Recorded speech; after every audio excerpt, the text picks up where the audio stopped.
Let me tell you something that took me years to figure out. Jealousy isn't caused by your partner looking at someone else. It's not caused by that text message you saw. It's caused by the absolute nonsense you're telling yourself in your own head. And I wasted decades helping people before I realized this simple truth. You're making yourself jealous with irrational beliefs. And today I'm going to show you exactly how to stop. This is going to upset some of you, but if you stick with me, you'll never look at jealousy the same way again. Look, I know jealousy feels absolutely real. It feels like your partner caused it. It feels like you have every right to feel this way. And here's the truth. You do have the right to feel any way you want. But here's the better question. Is this feeling helping you or hurting you? Most people approach jealousy completely wrong. They try to control their partner's behavior. They set rules. They demand reassurance. They check phones. They monitor social media. And all of this makes the jealousy worse, not better. Why? Because you're operating under a fundamental misunderstanding about how emotions work. Your partner doesn't make you jealous. That situation doesn't make you jealous. You make yourself jealous through the way you interpret events. And the specific interpretations you're using, they're irrational demands disguised as reasonable concerns. I spent over 50 years as a psychotherapist, and I developed rational emotive behavior therapy specifically to address this kind of problem. Not just jealousy, all emotional suffering that comes from irrational thinking. And jealousy? It's one of the most irrational emotions we experience. Here's what you're going to learn today. First, you'll understand the ABC model, how your beliefs about events create your emotions, not the events themselves. Second, you'll identify the 5 major irrational beliefs that fuel jealousy. Third, you'll learn how to dispute these beliefs effectively. Fourth, you'll discover how to replace them with rational preferences instead of demands. And fifth, you'll get a practical system to use whenever jealousy shows up. This isn't about suppressing your feelings. This isn't about pretending you don't care. This is about changing the thinking that creates unnecessary suffering. Because here's what I've learned. Some jealousy is based on real concerns, but most jealousy is based on absolute demands that set you up for constant emotional pain. The couples I've worked with who overcome jealousy don't have perfect partners. Their partners still talk to attractive people. They still have friends of the opposite sex. The difference is these people stop demanding that reality be different than it is. They stop catastrophizing. They stopped rating their entire worth based on their partner's every action. And you can do this too, not by changing your partner, but by changing your thinking. So let's get started with the first major way jealousy is created by irrational beliefs. Now, I need you to understand something called the ABC model.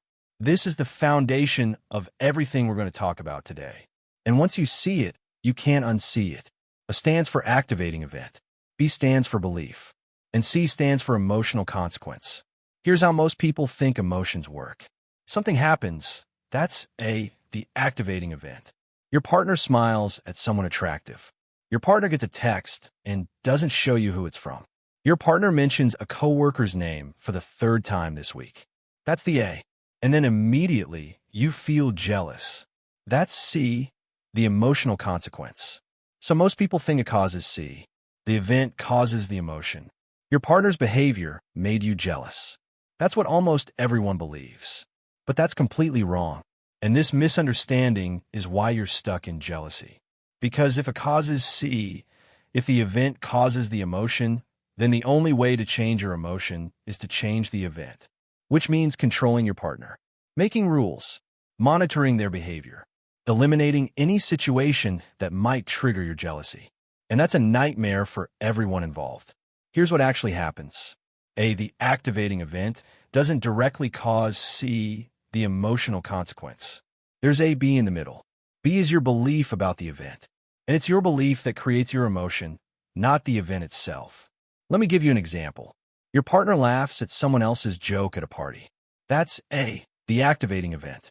Now what's C? What emotion do you feel? Well, it depends entirely on B, your belief about what that laugh means. If you believe they enjoy talking to other people, that's healthy and normal, you feel fine. Maybe you even feel happy they're having a good time. But if you believe they like that person more than me, or they're flirting with that person, or this means they don't really love me. Then you feel jealous, anxious, maybe even enraged. Same event, same activating event, completely different emotions. Why? Because your belief about the event is different. The event itself is neutral. Your partner laughing is just your partner laughing. It doesn't have inherent meaning until you give it meaning through your beliefs. And here's the kicker. Most of the time, you don't even notice these beliefs. They run automatically like software in the background of your mind. You experience the emotion so quickly after the event that you think the event caused it directly. But if you slow down and pay attention, you'll catch the belief in the middle. I worked with a man once who got furious every time someone cut him off in traffic. Absolutely enraged. He'd honk, yell, chase them down sometimes. He was convinced these other drivers were making him angry. But then one day, his elderly grandmother accidentally cut him off while driving. And you know what happened? He laughed. He thought it was cute. Same action. Someone cutting him off in traffic. Completely different emotion. Why? Because his belief was different. When a stranger did it, he believed they're a terrible person. They're disrespecting me. They shouldn't be allowed to drive. When his grandmother did it, he believed she's old and didn't see me. No big deal. This is exactly what happens with jealousy. Your partner does something, talks to someone, smiles, gets a text, mentions a name. That's the A. But your jealousy doesn't come from their action. It comes from what you tell yourself about their action. And I need you to understand this deeply, because if you keep thinking your partner makes you jealous, you'll keep trying to control their behavior instead of changing your thinking. Now, your beliefs aren't random. They have a specific structure when they're irrational. And once you know this structure, you can identify them immediately. Irrational beliefs contain absolute demands. Words like must, should, have to, need to, ought to. My partner must only have eyes for me. They should never find anyone else attractive. They have to text me back immediately. These are demands about how reality must be. Irrational beliefs also catastrophize. They make things seem awful, terrible, horrible, the end of the world. If my partner talks to that person, it would be awful. If they don't respond to my text right away, it's terrible. I can't stand them having lunch with that coworker. Catastrophizing takes normal, mildly unpleasant situations and turns them into disasters in your mind. And finally, irrational beliefs globally rate people. They take one behavior and use it to judge someone's entire worth or the entire quality of the relationship. If my partner finds someone else attractive, they're a bad partner. If they don't prioritize me every single moment, they don't really love me. You're taking one small piece of behavior and making it mean something enormous about them, or you, or the relationship. So an irrational belief that creates jealousy might sound like this. My partner must only find me attractive, and if they find anyone else attractive, it's terrible and means they don't really love me, and I'm not good enough. That's a demand, catastrophizing, and global rating all rolled into one thought. And that thought is what creates your jealousy, not what your partner actually did. Now, rational beliefs are completely different. They're preferences, not demands. I prefer my partner find me most attractive, but they're human and will notice other people sometimes. That's a preference. You'd like something to be true, but you're not demanding it must be true. Rational beliefs also acknowledge that unpleasant things are just that. Unpleasant, not catastrophic. I don't like when my partner pays a lot of attention to someone else, but it's not the end of the world. And rational beliefs don't globally rate people. My partner finding someone attractive doesn't make them a bad person or mean they don't love me.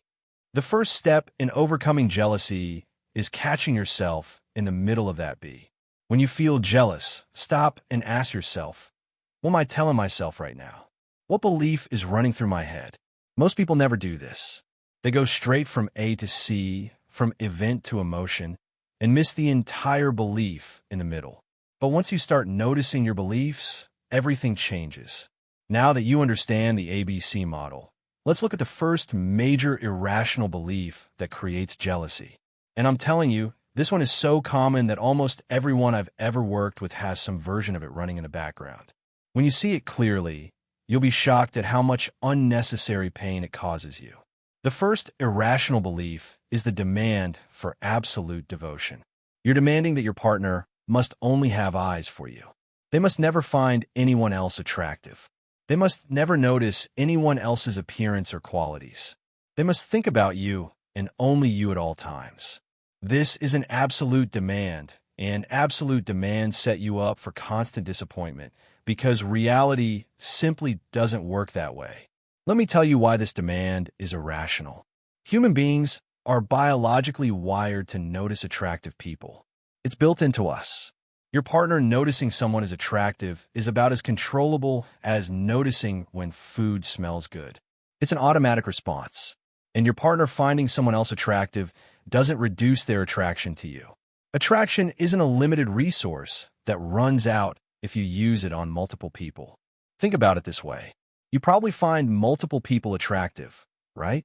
Maybe you notice an attractive actor in a movie. Maybe you notice someone good-looking at the gym or at work. Does that mean you love your partner less? Does that mean you're planning to leave them? Of course not. You're capable of noticing attraction while still being committed to your relationship. And guess what? So is your partner. But when you have this irrational demand running in your mind, you create a prison for both of you. You become hyper-vigilant, constantly scanning for any sign that they're attracted to someone else. Every glance becomes evidence of betrayal. Every conversation with someone attractive becomes a threat.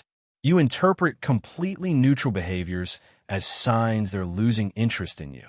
I worked with a woman once who counted how many seconds her husband looked at other women. She'd literally time it. If he glanced at someone for more than 2 seconds, she'd interrogate him for hours. Why were you looking at her? Do you think she's prettier than me? Are you attracted to her?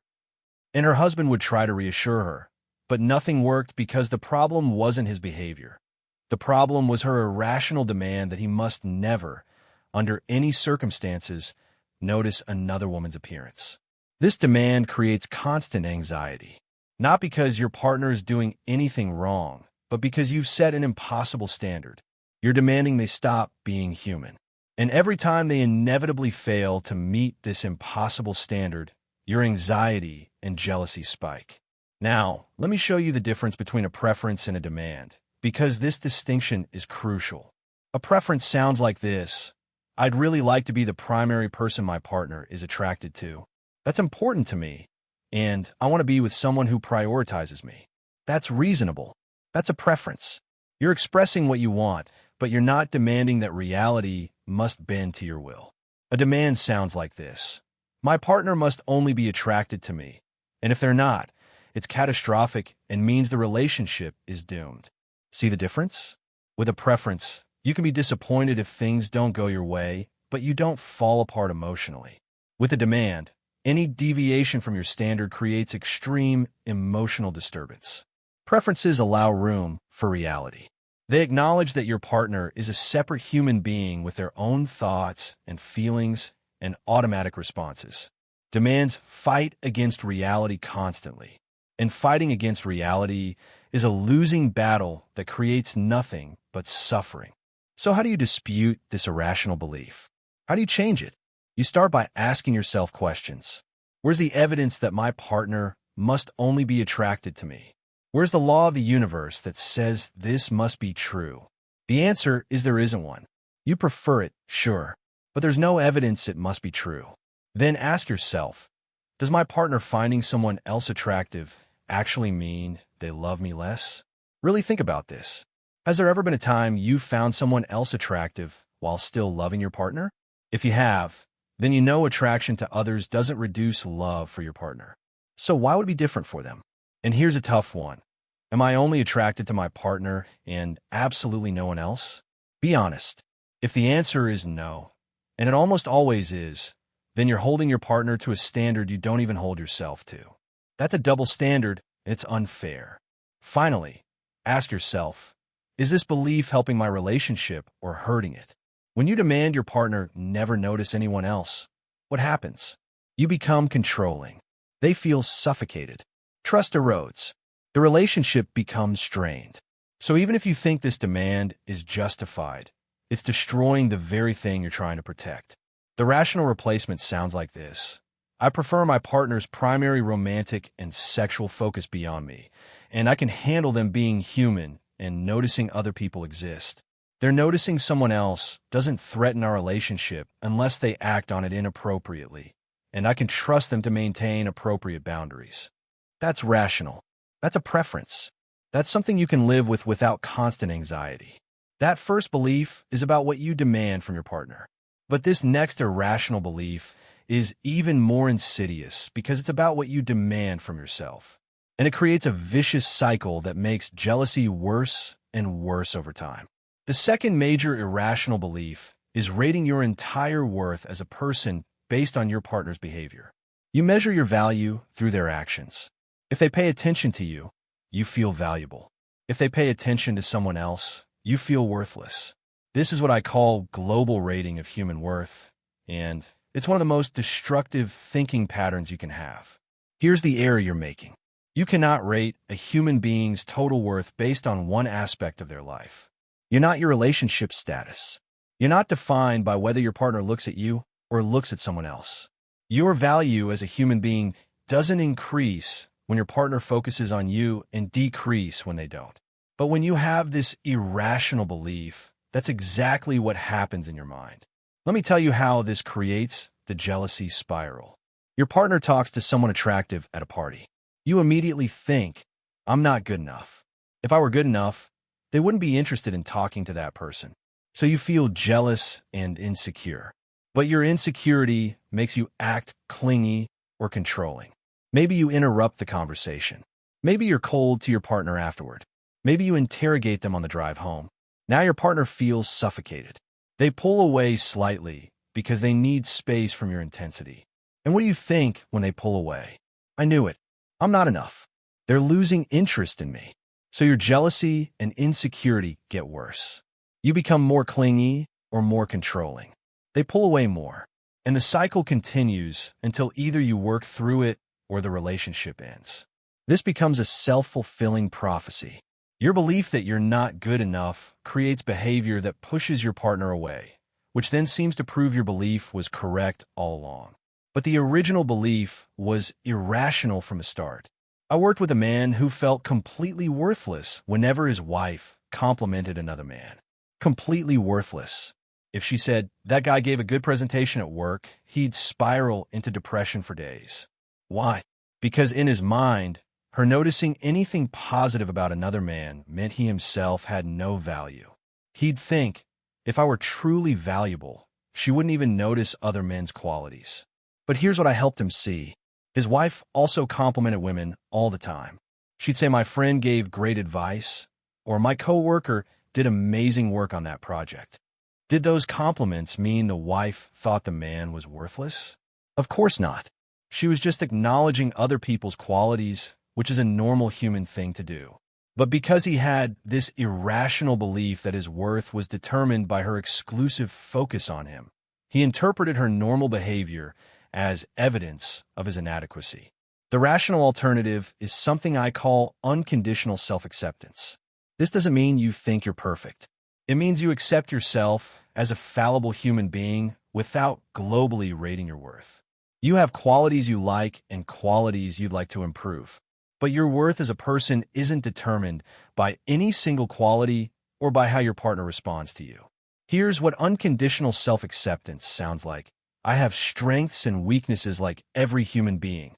My worth isn't determined by whether my partner pays attention to me every second of every day. My partner's behavior reflects their choices and their humanity, not my value as a person. When you think this way, you can still want your partner's attention. You can still be disappointed if they seem distracted or distant. But you don't conclude you're worthless. You don't spiral into self-hatred. You maintain your emotional stability regardless of their behavior. This doesn't mean you don't care about being a good partner.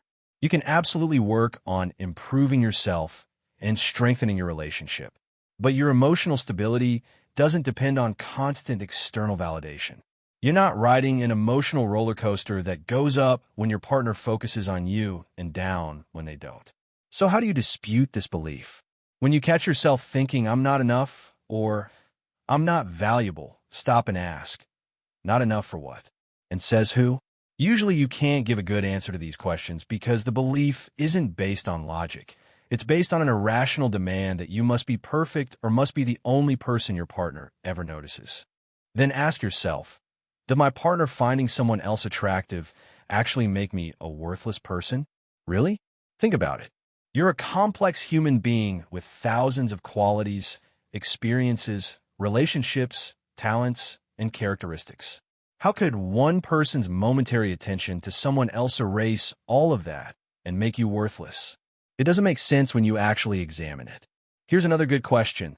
Have I ever found someone else attractive while still valuing my relationship? If the answer is yes, and it almost always is, then you know that finding others attractive doesn't mean you devalue your partner. So why would it be different when they do it? And finally, remind yourself of this truth. I'm a fallible human being with strengths and weaknesses, and that's completely separate from whether my partner glances at someone else or has a friendly conversation with someone attractive. My worth is not determined by their behavior. I can accept myself as I am while working to be better. The rational replacement sounds like this. I'd like my partner to find me attractive and prioritize me, and their behavior doesn't determine my worth as a human being. I'm a valuable person regardless of whether they look at someone else. I can work on being the best partner I can be, but my value isn't contingent on their every action. Now we've covered two major irrational beliefs, but this next one might be the most dramatic. It's about how you interpret your partner's behavior, and I guarantee you're doing this without even realizing it. The third irrational belief involves catastrophizing and fortune-telling. Catastrophizing means making things seem more awful and terrible than they actually are. Fortune-telling means predicting negative outcomes with absolutely no evidence. And when you combine these two, you create jealousy out of thin air. Here's what this looks like in real life. Your partner is 15 minutes late responding to a text. In those 15 minutes, you've created an entire story in your mind. They're definitely talking to someone else. They're probably attracted to that person. This is the beginning of them cheating on me. Our relationship is falling apart. You've gone from one late text to the complete destruction of your relationship in 15 minutes. That's catastrophizing and fortune-telling working together. Or maybe your partner mentions a coworker's name. Just mentions it. Oh, Sarah from accounting helped me with that report. And immediately your mind creates a story. They're probably attracted to Sarah. They're going to start spending more time with her. Eventually, they'll have an affair. I'm going to end up alone. You've predicted an entire future based on your partner, simply mentioning that a coworker exists.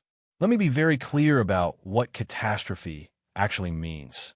A catastrophe is something that's absolutely awful, something you truly cannot stand, something that would end your life or drive you completely insane. But is your partner talking to someone attractive actually a catastrophe? Is them being late to text back actually the end of the world? No, it's inconvenient. It might be unpleasant, but it's not a catastrophe. The problem is when you label something a catastrophe in your mind, you experience it as a catastrophe emotionally. You feel the panic, the dread, the desperation that would be appropriate for an actual catastrophe. But you're feeling all of that over something that's actually just mildly uncomfortable. And the fortune-telling part. Oh, this is where people really torture themselves. You predict the future with absolute certainty based on no real evidence. And notice this. Your predictions are always negative, never positive or neutral. You never think, oh, they're late texting back. They're probably buying me a surprise gift. You always jump to the worst possible explanation. I had a client, a woman who predicted her husband would leave her every single time he went to work. Every day, she'd watch him leave and think this is it. Today's the day he meets someone else and decides to leave me. She did this for 3 years. Every single day, she predicted he'd leave. And every single day, he came home. She was wrong over 1,000 times in a row. But she kept making the same prediction because the catastrophizing and fortune-telling pattern was so deeply ingrained. Here's why this thinking pattern sustains itself. First, catastrophizing gives you a false sense of control. If you imagine the worst, you think you're preparing yourself. You think you're being realistic or protecting yourself from being blindsided. But really, you're just torturing yourself with scenarios that haven't happened and probably never will. Second, your anxiety starts to feel like evidence that something is actually wrong. You think, I feel this anxious, so something bad must be happening. But that's backwards. You feel anxious because you're catastrophizing, not because there's actually a catastrophe happening. And third, confirmation bias kicks in. You start noticing any tiny thing that could possibly confirm your catastrophic prediction, and you ignore everything that contradicts it. Your partner glances at their phone, must be texting someone. They seem tired, must be because they're stressed about their secret attraction to someone else. You're finding evidence for your catastrophe everywhere because your brain is primed to look for it. So how do you reality test your catastrophes? Start by asking, what actual evidence do I have that this catastrophe will happen? Not feelings, not suspicions, actual evidence. Usually, the answer is you have none. You've created the entire scenario in your imagination. Then ask, have I predicted this same catastrophe before? Did it come true? If you're like most people with jealousy issues, you've predicted disaster hundreds of times and been wrong almost every time. That's data. That tells you your predictions aren't reliable. Here's a tough one. If my catastrophe actually did happen, if my worst fear came true, could I survive it? Would it truly be the end of my life? And the answer is almost always yes, you could survive it. You might be hurt. You might be sad, but you'd survive. And knowing that you could survive, even your worst fear, takes away some of its power. And finally, ask yourself, am I fortune-telling or observing actual facts? If your partner says, I'm going to be late tonight, that's a fact. But if you immediately add, and they're probably cheating on me, that's fortune-telling. Separate what you actually know from what you're inventing. The rational replacement sounds like this. I noticed my partner did X. The most likely explanation is something completely innocent. If I have real concerns based on actual evidence, I can address them directly through honest conversation instead of catastrophizing. And even if something bad did happen, I could handle it. Let me give you an example of how different this sounds. Old thinking. My partner is late coming home. They're definitely with someone else. This is awful. Our relationship is over. I can't stand this. New thinking. My partner is late coming home. They might be stuck in traffic. They might have stopped at the store. If they're significantly late, I can text and check in. And if there's a problem, I can handle whatever comes. See the difference? Same situation. Completely different emotional experience. And the second way doesn't leave you curled up in a ball of anxiety over something that probably isn't even happening. We've covered 3 major irrational beliefs so far, but there are 2 more that work together to keep you trapped in jealousy. These next 2 are about what you think you need versus what you actually need. The 4th irrational belief is what I call low frustration tolerance, or the I can't stand it belief. You tell yourself that you cannot tolerate the discomfort of your partner talking to someone attractive, or not responding immediately, or having other priorities sometimes. You think you can't stand it. But here's the truth. You can stand it. You just don't want to. And confusing I don't want to with I can't keeps you stuck in controlling, jealous patterns. Listen carefully to the difference between these 2 statements. I can't stand my partner talking to that person versus I really don't like my partner talking to that person. One is about ability. The other is about preference. And that difference is everything. When you tell yourself you can't stand something, you're implying that you'll die, go insane, or completely fall apart if that thing happens. But is that true? Has your partner talked to attractive people before? Did you survive it? You're surviving right now, even with all the discomfort you feel. So clearly you can stand it. You just don't like it. Here's what happens when you believe you can't stand discomfort. If you truly believe you cannot tolerate your partner having a friendly conversation with someone attractive, what are you going to do? You're going to try to prevent that situation from ever happening. You're going to try to control their behavior. You'll make rules about who they can talk to, where they can go, who they can be friends with. You'll monitor their phone, their social media, their schedule. And what does all that controlling behavior do? It suffocates your partner. They start to feel like they're in prison. They can't have normal friendships. They can't have normal interactions with colleagues or neighbors or anyone you perceive as a threat. And ironically, all your efforts to prevent them from leaving actually make them want to leave. I had a client who demanded her boyfriend never have lunch alone with any female coworker. Never. If he had to discuss a project with a woman, she demanded they meet in a conference room with the door open and other people present. And you know what happened? Her boyfriend eventually left her. Not because he was interested in anyone else, but because he couldn't live under that level of control anymore.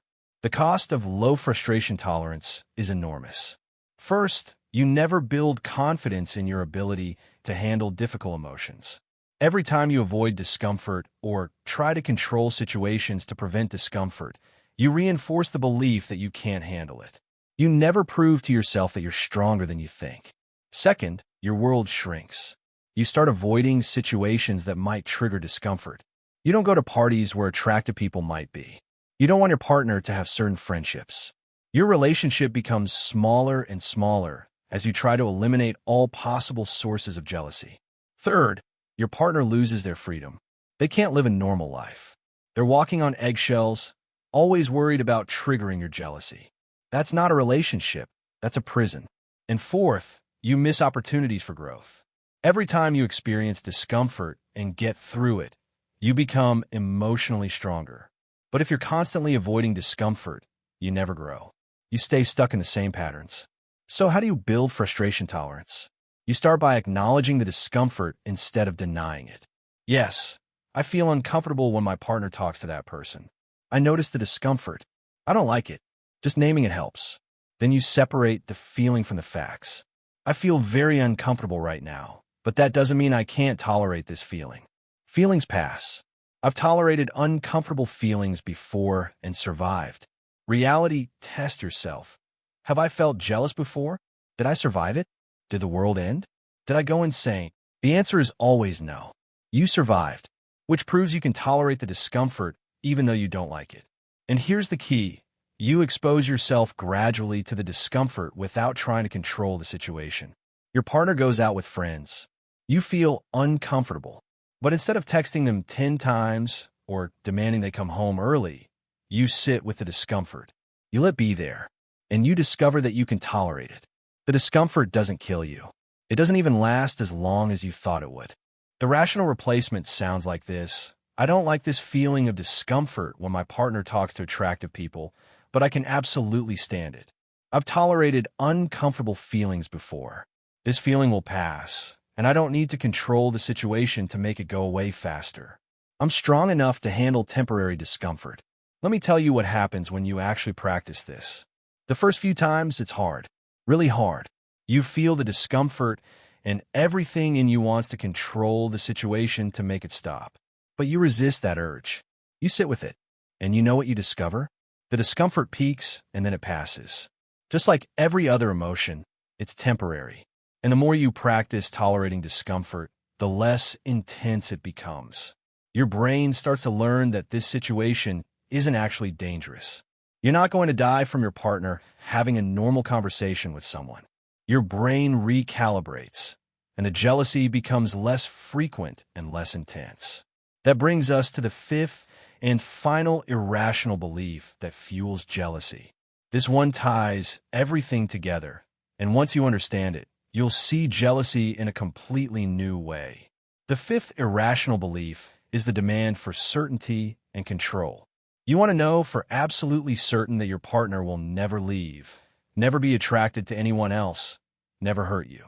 And because you can't have that certainty, because certainty doesn't exist in relationships, you try to control everything. But demanding certainty in relationships is demanding the impossible, and the demand itself creates the suffering. Let me tell you why certainty is impossible in relationships. No relationship comes with guarantees. None. Even marriage doesn't ensure someone will stay. Even a partner who loves you deeply today doesn't come with a certificate promising they'll love you forever.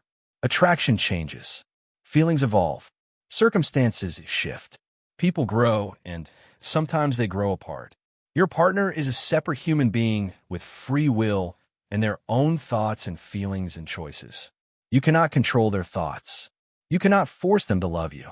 You cannot guarantee they'll never find anyone else attractive or never be tempted or never want to leave.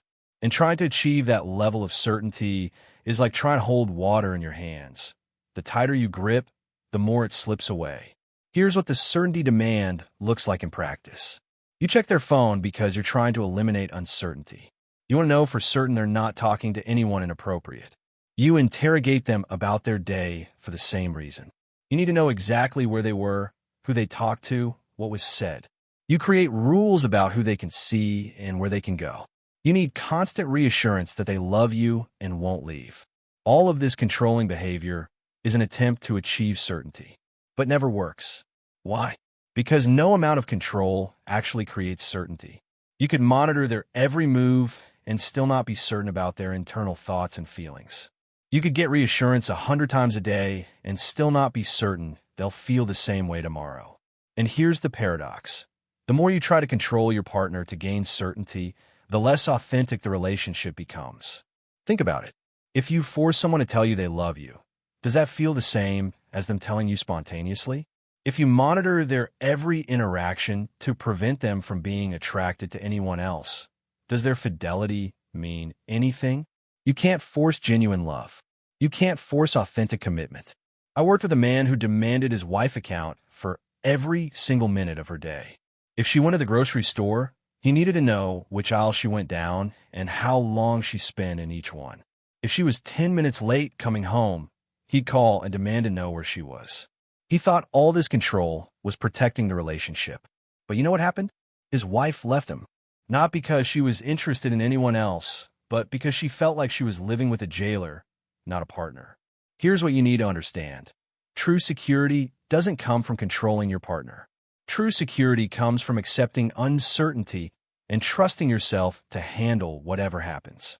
Let me say that again. True security comes from accepting uncertainty and trusting yourself to handle whatever happens. Think about it this way. If you know you can handle your partner leaving, you don't need to control them to prevent it. If you know you can survive them being attracted to someone else, you don't need to monitor their every thought. The security comes from your confidence in yourself, not from your control over them. And here's what's beautiful about this. When you stop demanding certainty, when you accept that you can't control everything, you actually create the conditions for the relationship to thrive. Your partner feels trusted. They feel free to be authentic. They don't have to hide innocent interactions or walk on eggshells. And that freedom and trust actually strengthens the relationship instead of threatening it. So how do you dispute the demand for certainty? Start by asking, where is it written that I must have certainty in this relationship? Show me the law of the universe that says I'm entitled to absolute certainty. There isn't one. Certainty isn't available in any relationship. It's not possible. Then ask, what am I really?